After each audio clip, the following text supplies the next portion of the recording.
Cet homme a été victime, comme des dizaines d'autres, d'une embuscade menée sur les hauts plateaux du nord de la Papouasie-Nouvelle-Guinée.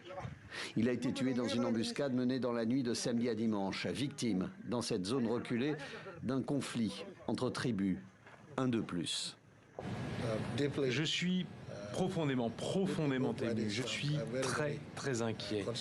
Je suis très en colère. Il existe des moyens de résoudre les conflits communautaires. Déposer les armes, beaucoup de conflits seront résolus. Toute l'impuissance des dirigeants de ce pays, résumée dans ces deux phrases. Ces hauts plateaux se situent à plus de 600 km de la capitale, dans une nature hostile.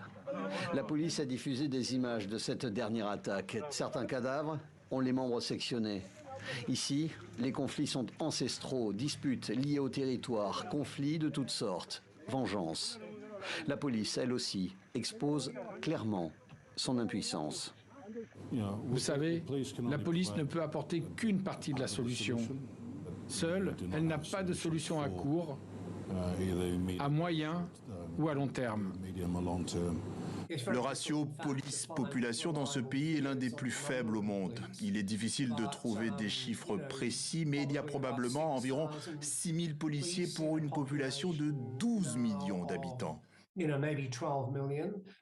Les bilans de ces conflits deviennent de plus en plus élevés à cause de l'arrivée d'armes automatiques et même de mercenaires, des hommes pauvres motivés par l'appât du gain.